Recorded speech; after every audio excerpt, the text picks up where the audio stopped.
Well, good morning, everyone. My name is MightyStream. I'm going to do your August the 16th spiritual principle a day in a meditation.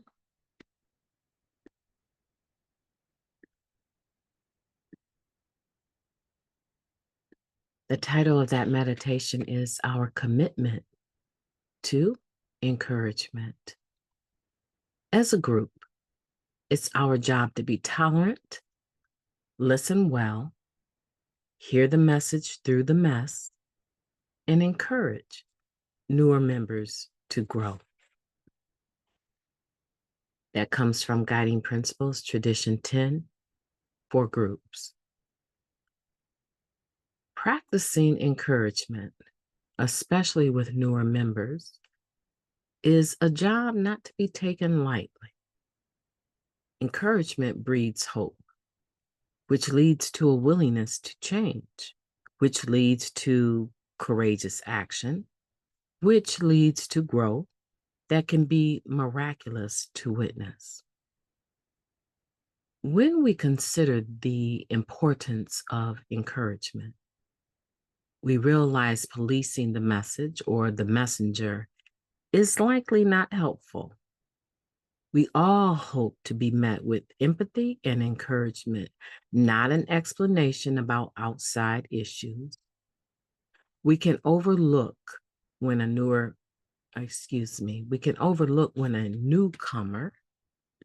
misspeaks, or an old timer, right? We can overlook when a newcomer misspeaks.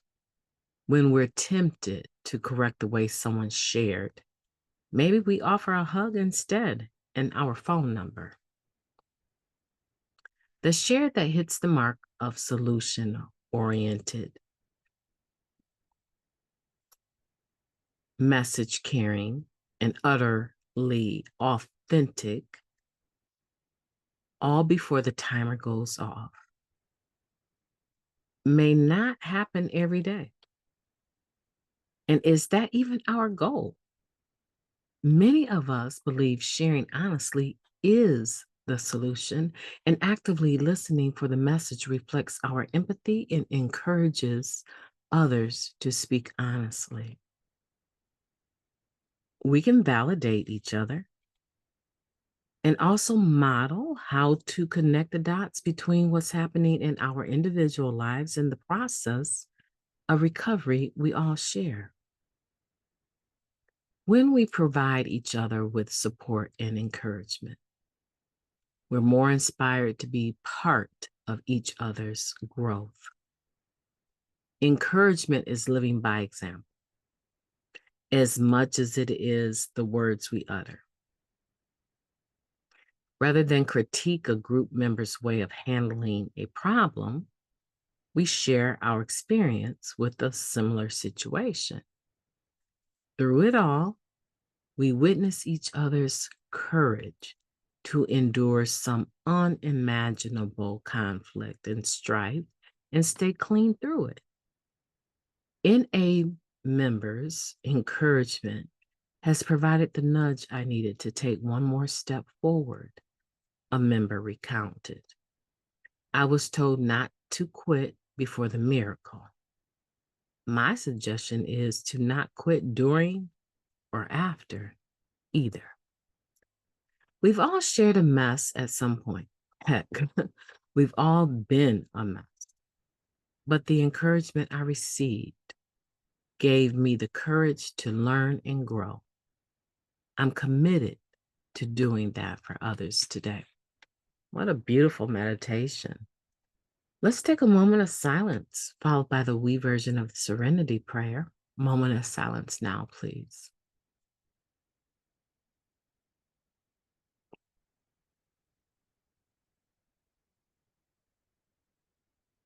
Thank you. God, grant us the serenity to accept the things that we cannot change, the courage to change the things that we can, and the wisdom to know the difference. Being tolerant as a group, listening well, paying attention to the message and not the mess, encouraging newer members and older members and everything in between to continue to grow. I find that empathy for me,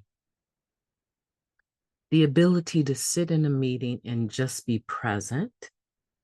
And now, when people are sharing, I try not to nod my head a lot, right? Even though I'm in agreement and I'm listening, I'm hearing the message, I try not to nod my head a lot because there's times when I may not be nodding my head. It's sort of let me take a drink of coffee here. Hold on.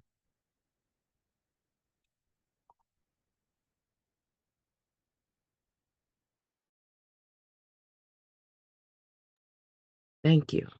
So I try not to nod my head a lot because there's times when I don't nod it. And people oftentimes will come up to me and say, "You are so observative during the meeting. I like how you pay attention to the person that's sharing." One person said to me, "When so and so is sharing, you stop nodding your head. Was there a problem? Did you sense something wasn't right?" And you know what I told him? I said, "Actually, I'm not even conscientious that I'm nodding my head or not nodding my head." And I became more aware of how I seem to come across with my nonverbal behaviors. So I intentionally try to sit still and just pay attention. And sometimes, without fail, my head will begin to nod. But my problem is when it's not nodding. I don't want anyone to ever think while they're sharing, I am judging what they're saying. So if I'm nodding for one person and not nodding when someone else is sharing, there could be that contradiction that could cause conflict, right? Oh, MightyStream liked what so and so said, but not what so and so said. That's never my intention. As you know, what's shared from the heart touches the heart, but also maybe I can't identify with everyone's share. And I'm identifying when I'm nodding. But that does not diminish the importance or value of someone else's share.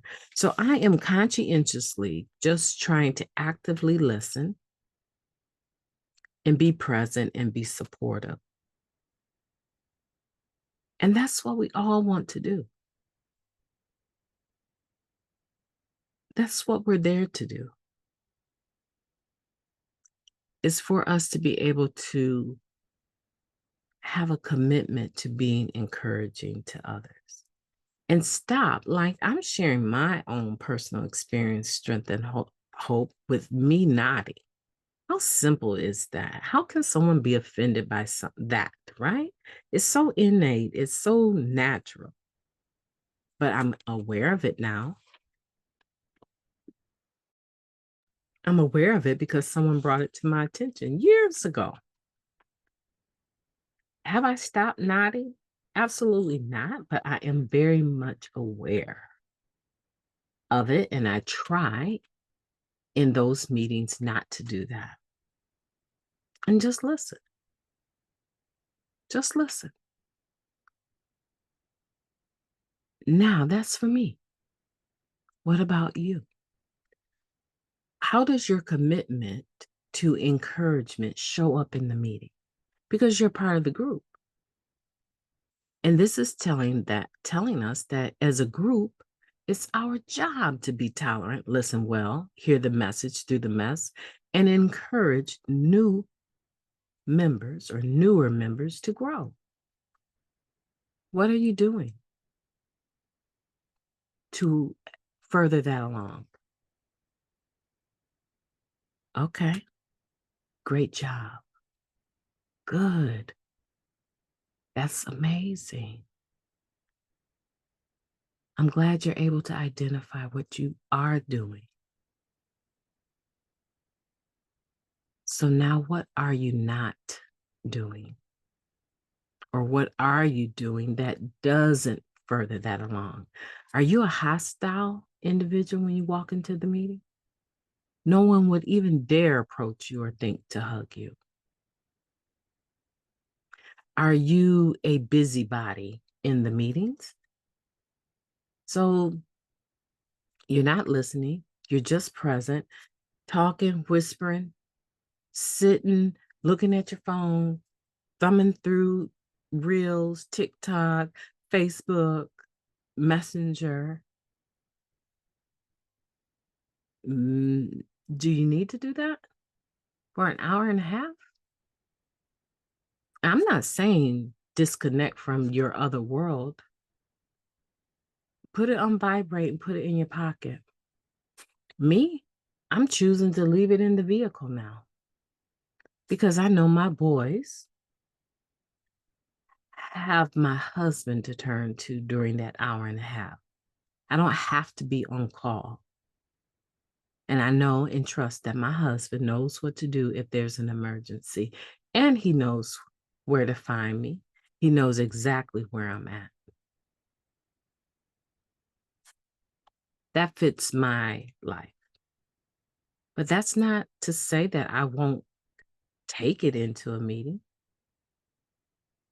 Sometimes I don't trust the parking lot that I'm parked in, and I'm going to take anything that's valuable in the car with me. So I'm looking at what I'm not doing as much as I'm looking at the good that I am doing. And that's all this is an opportunity this morning or today, wherever you are, to look at your commitment to encouragement. That's all this is. I'm finding myself the more that there's a gentleman that listens to me do the meditations, and he wrote that there was such a difference. He could see the growth from the meditations I did same day last year to today. This has been one of the most trying years, beginning in, I would say, April, May of last year up until now. I have lost so many people close to me. So many people. And I've managed, my GPA has dropped a bit, but I've managed to keep it above a 3.5. And I'm talking about working on a master's. This is not light work for me, right? I'm stretching myself far beyond what I thought I would be able to do.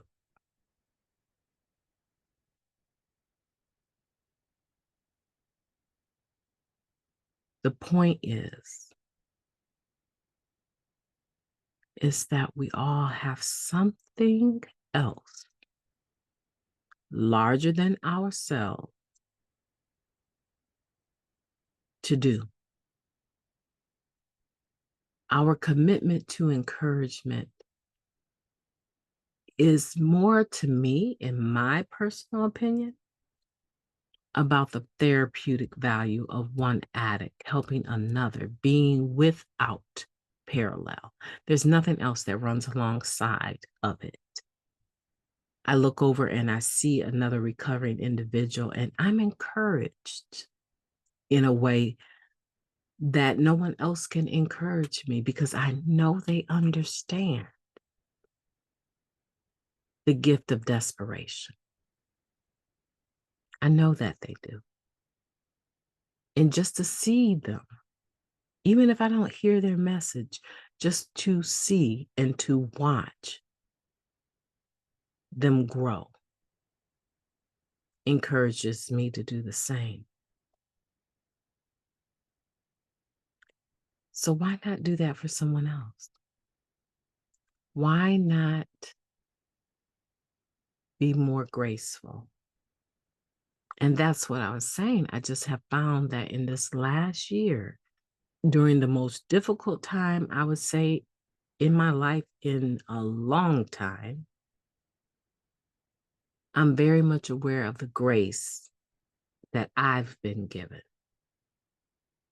And I'm finding my heart is far more tender, just in how I express myself, even.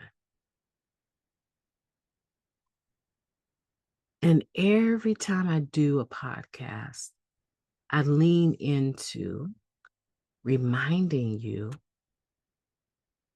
that we are human beings, not human doings. And it's okay to be who we are and allow ourselves the grace to grow, to improve, to turn off the butt kicking machine and just live a life full of gratitude that we are even alive. Because as you know, some of us actually did overdose and were brought back with Narcan or something else. Some of us did actually have a stroke using and are able to have conversations, walk, move our limbs. Some of us actually lost children to the system, and we're still breathing and moving, working towards getting our visits. Some of us lost marriages, relationships, and we're still here. Some of us did not get that great job that we thought we were perfect for, and we're still here. And that's what this is about. Continuing to grow and being committed to encouraging one another. I hope that you're having a beautiful day already. I know that I am. I'm going to talk to you tomorrow.